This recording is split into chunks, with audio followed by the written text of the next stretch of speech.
السلام علیکم ورحمۃ اللہ وبرکاتہ۔ میں محمد اکرم رانا ہوں جی، اور میرے ساتھ آج ہیں میاں محمد اکرم بھارت جی۔ میاں صاحب، عام طور پر یہ سنا جاتا ہے کہ رشتے نہ ہونے کی وجہ رشتوں کی بندش بھی ہے۔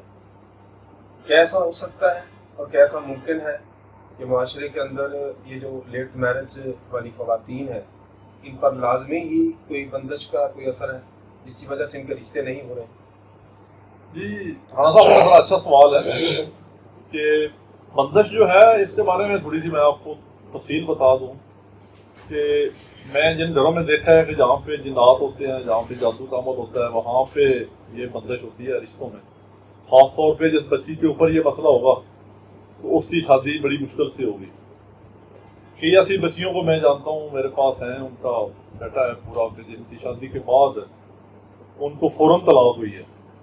اور اس میں یہ اور بھی زیادہ خطرناک بات ہوتی ہے کہ آپ کچھ رشتہ کریں، آپ نے اتنے اخراجات دیے ہیں، لیکن اس کے بعد مہینے، 2 مہینے، سال، 6 مہینے کے اندر اندر ہی اس کا گھر خراب ہو جائے اور بغیر کسی وجہ کے لڑائی ہو جائے، جبکہ کوئی ان میں اتنا خاص مسئلہ نہیں ہوتا۔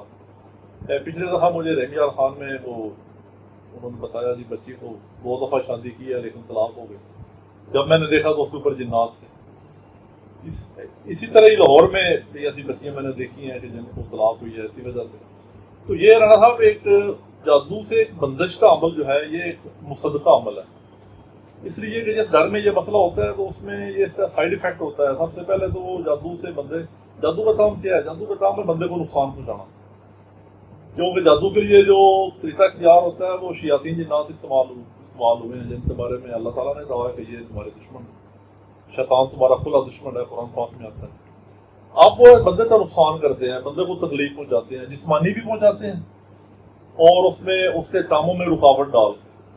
آپ کاموں میں رکاوٹ کیسے ڈالتے ہیں، بندے کیسے ڈالتے ہیں؟ ایک بچی ہے، اس کی شادی ہونے والی ہے، بچہ ہے، اس کی شادی سے کوئی مسئلہ چل رہا ہے تو اس کی شادی میں رکاوٹ آ جائے گی، کوئی رشتہ فائنل ہونے سے پہلے وہ ٹوٹ جائے گا، نہیں ہوگا فائنل، ڈیسیژن نہیں کر پائیں گے والدین، لیٹ ہوتا جاتا ہے۔ اور دوسرا ہے کہ اس کا اگر کاروبار ہے، بندے کا دکان ہے، کاروبار ہے، ملازمت ہے، تو اس میں رکاوٹ آ جاتی ہے کہ بندے کا دل نہیں کرے گا دکان پہ جانے کا، یا کاروبار میں اس کا آگے کام کرنے کو دل نہیں چاہتا ہے۔ اگر کوئی بچی تعلیم حاصل کر رہے ہیں تو ان کی تعلیم میں رکاوٹ ہو جائے گی۔ اگر بچے پہ عمل ہے، بچے کی گروتھ متاثر ہو جائے گی، سر میں درد رہے گی، پیٹ میں درد رہے گی۔ تو اس طریقے سے یہ ایک بندش کا عمل ہم نے دیکھا ہے، اور اکثر جگہوں پہ یہ جو ہے یہ ضروری ہے۔ اسی لیے میں کہتا ہوں کہ بندے کو ان چیزوں سے پاک ہونا جو ہے وہ ضروری ہے۔ شادی سے پہلے بچی کو اور بچے دونوں کو، لڑکی لڑکے دونوں کو اس سے پاک ہونا ضروری ہے کہ ان کے اوپر کوئی شیطانی اثرات نہ ہوں، کیونکہ کئی ایسے لوگ ہیں جن کی شادی ہوئی ہے، جن کو میں جانتا ہوں کہ جن کو شادی کے پہلی رات ہی وہ لڑکی جس کے اوپر جنات تھے وہ بے ہوش ہو گئی، وہ ان کا تعلق نہیں قائم ہو سکا، بعد میں ان کے بڑے مسائل ان کے پیدا ہوئے۔ اس طریقے سے جو ہے اس کا ختم ہونا جو ہے وہ ضروری ہے۔ اس کو چیک کرنا چاہیے کہ کیا کوئی ایسی چیز تو نہیں، کوئی ایسی رکاوٹ تو نہیں، تاکہ یہ رکاوٹ مصنوعی دور ہو اور اس کے بعد جو ہے وہ اس کا بہتر فیصلہ ہو سکے کہ اس کی شادی جو ہے وہ کس جگہ پہ کرنا ہے۔